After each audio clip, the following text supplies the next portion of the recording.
Hello and welcome to another episode of Aligned Heart. This is Misty Springer, and I'm so grateful to be on this journey with you today. So, my heart is really full as I record this episode. This is a journey for me. I'm on this journey with all of you, and I'm just so grateful for each and every one of you for being here with me. I appreciate each of you listening. I don't take it lightly that you are spending your time with me, that you're choosing this space and time to be here, to be listening, to learn how to become the very best version of you. You're here because you felt a call. You felt a little niggle in your heart. You felt a nudge.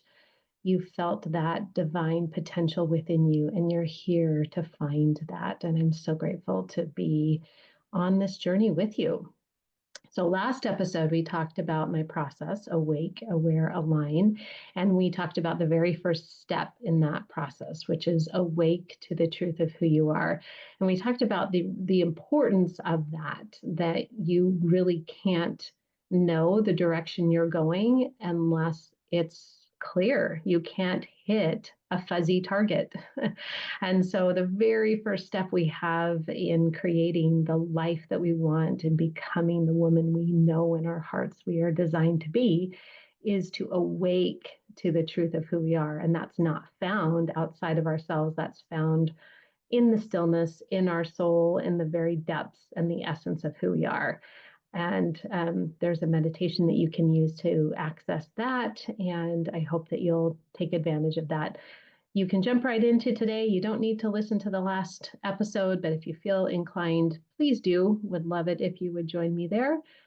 And today we are going to be talking about what stops you. So we have this call to something greater. We have this little niggle in our heart to become more, to put our ideas out into the world. If you're an entrepreneur, it's to start this very soul centered business. A lot of the clients that I work with are not business owners, they are heart centered business owners.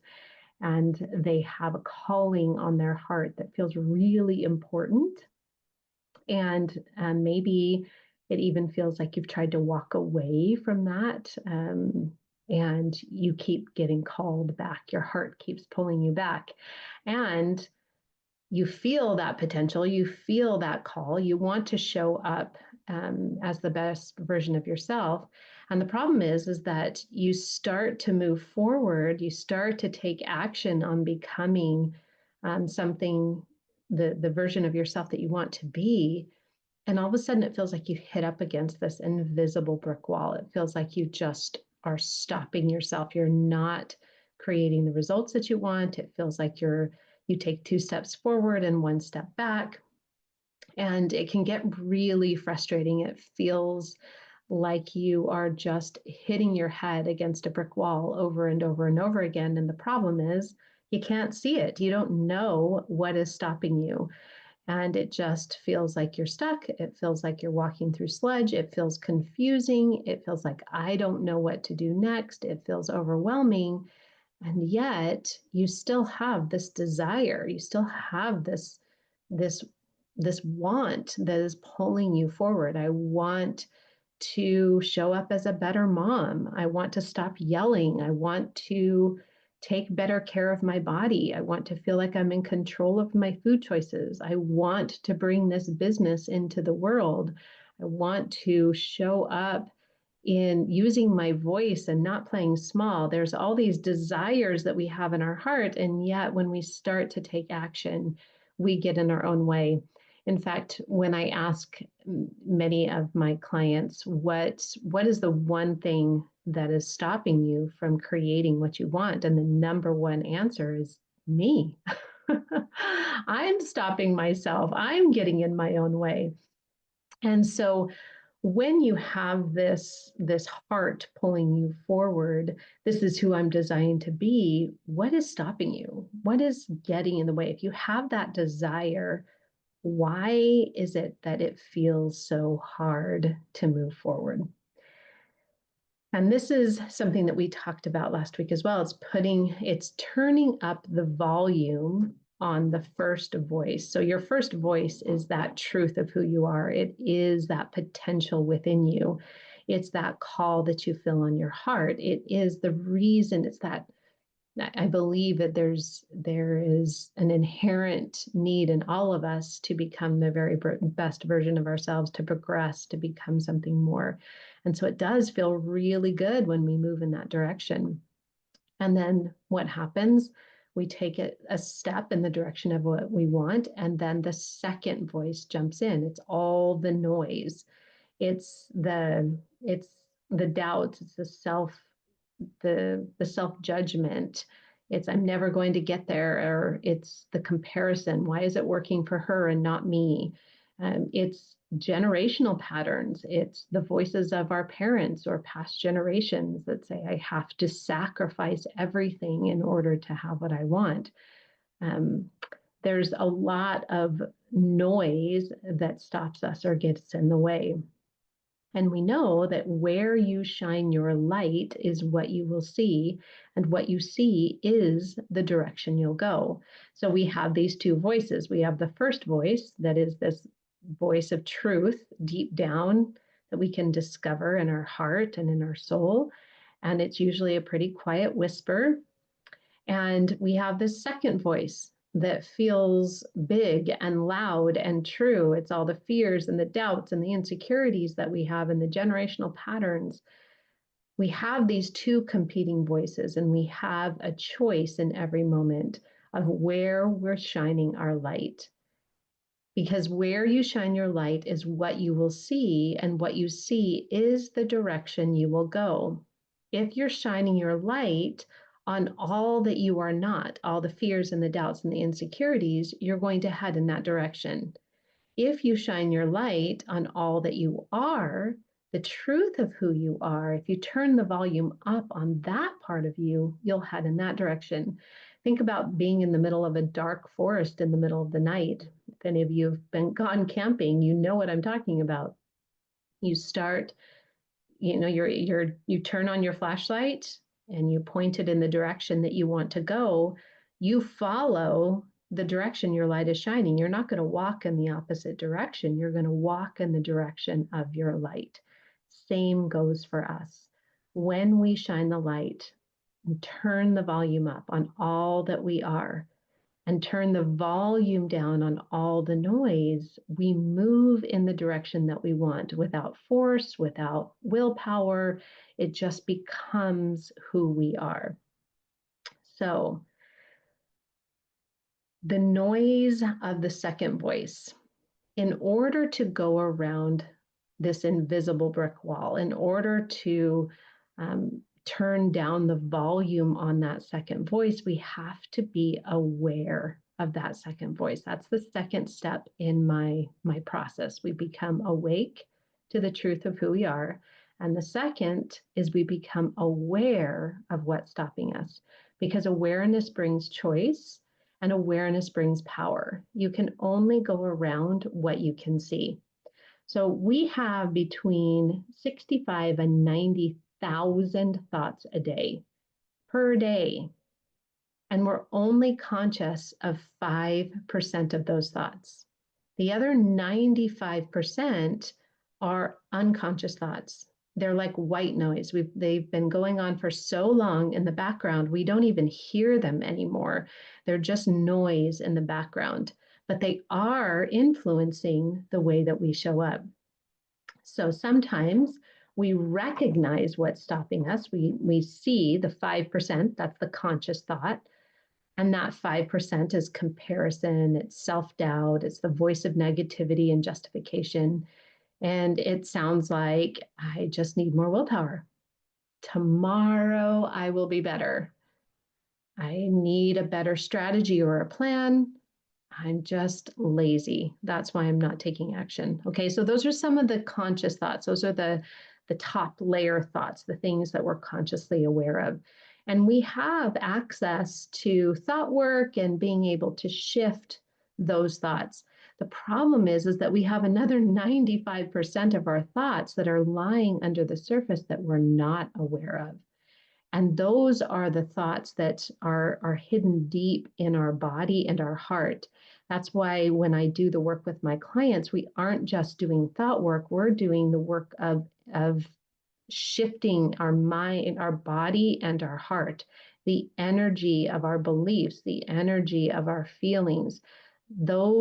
That energy, that energetic shift is what actually moves that 95%. It turns the volume down on that 95%. We're going to be talking a lot more about that energetic shift and how we access that. But today I just want to kind of do a little bit of a high level teaching on why it's important to become aware of those thoughts. So those unconscious thoughts can be patterns of protection, the ways that we've protected ourselves or the way that we've created safety for ourselves and the thoughts that we've had about how to do that. It can be a generational belief. This generational belief can be that my voice doesn't need to be heard. I'm better seen and not heard, right? A money story, it can show up as money requires that I work hard and sacrifice. In order to earn more money, I've got to sacrifice really hard. It can be a worthiness story, and that can sound like I have to earn my right to say I'm okay and I have what I want. Like I have to, I'm only okay if I earn it, right? If I'm doing a bunch of stuff and checking off my checklist, then I'm okay. An overwhelm story is being busy means I'm good, means I'm good enough. How many of you have ever heard or participated in a conversation where the very first comment is, how are you doing? Oh, so busy, so busy, right? And we wear it like a badge, like, yes, I'm okay. So those are all stories, those are white noise that have been going on in the background for so long, we may not even recognize they're there, but they are stopping us. They are getting in the way. So how does this actually show up? I'm going to tell you a little story, an experience that I had that came through as I was journaling this morning. So several years ago, I went to a high ropes course. It was for my son's birthday party. And part of the high ropes course, there was an obstacle that we could choose to go on. And I, as being the adventurous soul that I am, I thought, yep, I'm going to do that. That looks awesome. I'm just going to push past my fear. Let's do this. So picture a telephone pole, like the height of a regular telephone pole. And in the sides of that telephone pole are grooves. And the idea was to climb up the side of the telephone pole, putting your hands and feet in the grooves and climbing up to the very top of the telephone pole and then standing, standing on the top of that telephone pole and 6 feet in front of that telephone pole, like 25 feet up in the air, is a trapeze swing. And the goal was to take the leap from the telephone pole to the trapeze. Just jump onto that trapeze, catch it, and experience the thrill and the exhilaration of doing something that you never thought you could do. Okay. Of course, I'm harnessed in. There is a safety harness. If any of you have been rock climbing, it's the very same harness. There was somebody at the bottom that was really watching and making sure that I was okay. So I had safety mechanisms in place. What I was fighting against was my own fear and my own mind. Okay, so I'm climbing up this pole and feeling my heartbeat start to rise, feeling my hands start to sweat, my legs start to shake.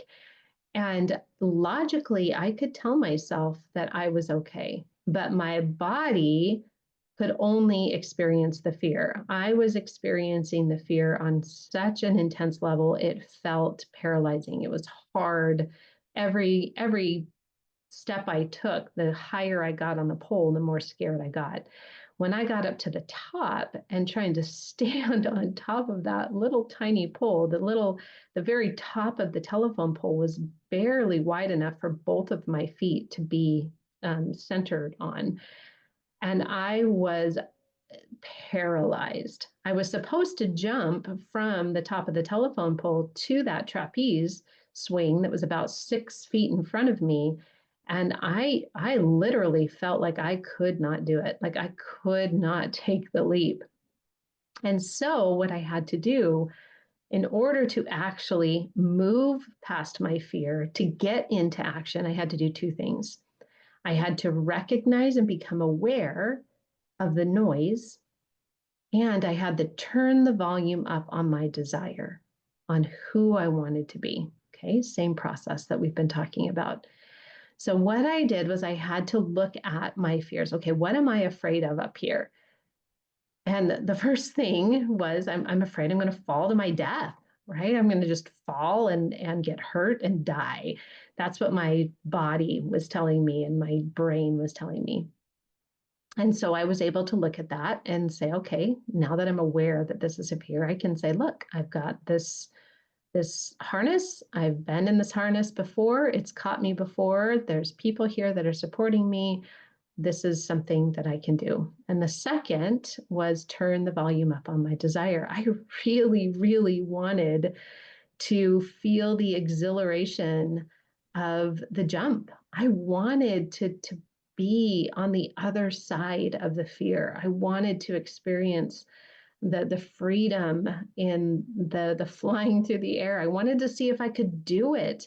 I wanted my kids to see me doing it and facing my fears. There were so many reasons that I actually wanted to move past my fear.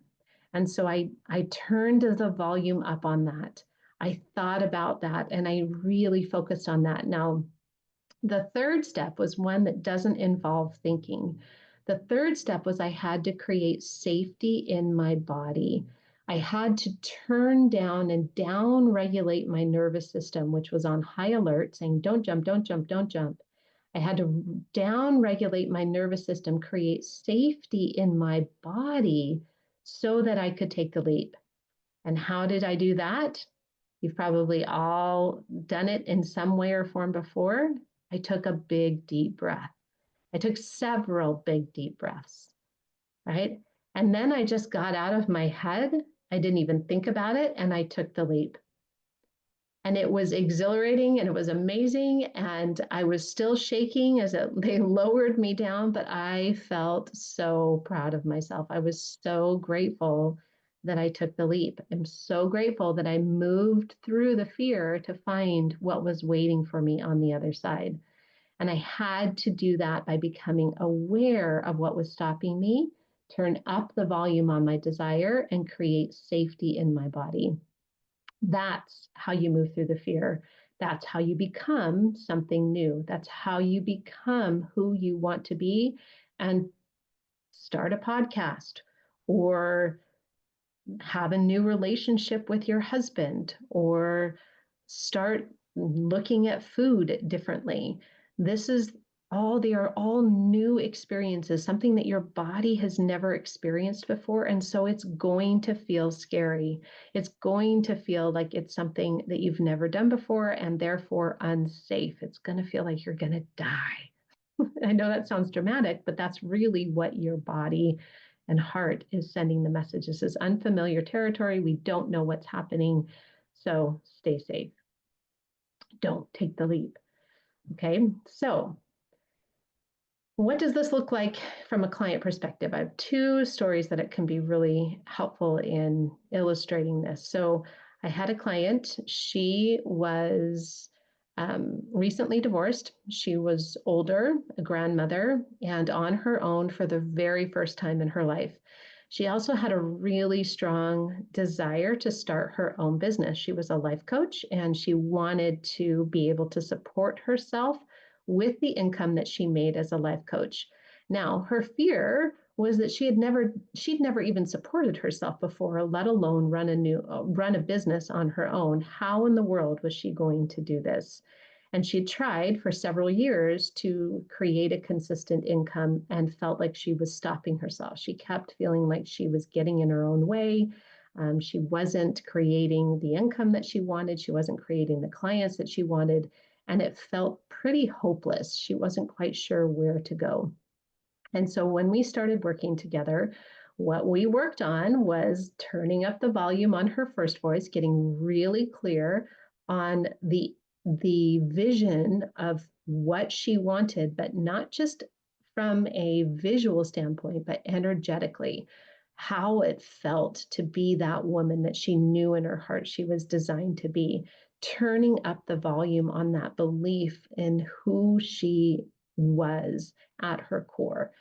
That was where we began. And then we worked on turning down the volume on all the noise of that second voice, continuing to look at what was it, what were the fears, the generational patterns, the belief, the the doubt and the insecurity, the thoughts that were getting in her way that were not allowing her to move forward and were keeping her stuck and paralyzed. And as we did that, slowly over time, she was creating exactly what she wanted. She went from having an inconsistent income with very few clients to consistent, regular income. She bought a car, and then she bought a house. And the one thing that she really wanted was space and time to still be a grandmother. She didn't want a big, massive business. In fact, most of my clients don't. They want to have a business that fits their lifestyle. They want a lifestyle business. It's a part of who they are, it's not the only thing. And so she was able to create this consistent income with everything that she wanted on 20 hours a week, 20 hours per week, with plenty of time to be with her daughters, to be with her granddaughters, time for reading and personal development. She felt like she had space to travel and to be the woman that she wanted to be. And all of it came from this process: awake to who she is, become aware of where it's stopping her, and then getting into aligned action. My second client example was a woman that I worked with who really wanted to change her relationship with food and her body. She had tried for decades to control her eating, to be able to feel like she was in control of food rather than food being in control of her. And for decades, she had tried everything in the book, from diet plans to podcasts to retreats. She'd done everything and felt like that she was stuck. Nothing she tried stuck. It was always something that there was always something that got in the way, or she just fell back into old patterns. And all of a sudden, she was back at ground zero, feeling frustrated and very confused about what to do next. So when she came to us, we did the exact same process, awoke to the truth of who she was. What is the version of you that you want to be? How do you wake that part of you up? Not all that you're not, but all that you are. And we got really clear on that picture, not just from a visual standpoint, but also from an energetic standpoint. She was able to step into that version of herself and feel what it would really feel like to show up as this best version of her. And then we worked on turning down the volume on all the beliefs, all the things that were getting in her way, the noise, her beliefs that were getting in the way, as I have to sacrifice myself for others. There's no time to take care of me. Another one was, I don't know how to handle big emotions. I need to stuff them down so I don't get consumed by them. And the third is, I don't trust my body. It's let me down too many times before. I can't listen to my body. So as we started to turn the volume down on those beliefs and turn up the volume on her first voice, she started to feel and show up differently around food. There was no strategy, there was no counting, there was no weighing. In fact, we didn't even talk about specific strategies for how she was going to show up differently around food. We trusted that she had the answers inside, and she did. And so for the first time in decades, she started to feel comfortable around food. She lost weight. But it felt natural. It felt like a normal process. There was no plan, there was no diet, there was no counting. It just came about naturally because it was who she was. It didn't need to be something that required willpower. It was simply becoming different without having to remember to be different. It was just who she was. So this is possible for you. It's possible in the dreams and the desires that you have in your life. It is possible as you awake to the truth of who you are, become aware of what's stopping you, and then get into aligned action, action that feels like it's in integrity with the truth of who you are. So, coming up after this podcast, I have designed a specific meditation to get to know what fears are stopping you. We often aren't aware of what's getting in our way because, like I said, it's that 95% that's living under the surface. It's running in the background like white noise. So there is a meditation and an experience I'll take you through in the next podcast. It's just the podcast following this one. It's the accompanying, it's the sister podcast to this, I guess you could say. And I've recorded it separately so that you can access it whenever you want. But it's an opportunity for you to get to know what's getting in your way. What are the walls that are stopping you, the invisible brick walls that are keeping you stuck? Get to know them, bring them into awareness, and then you have the choice. Awareness brings power, and awareness brings choice.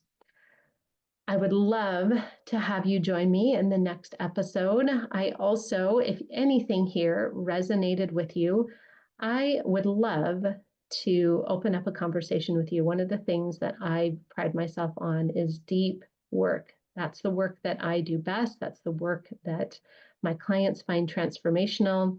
And so if something here is resonating with you and you want to learn more about what I do and how I do it, I would invite you to a call. I'll put my link in the show notes.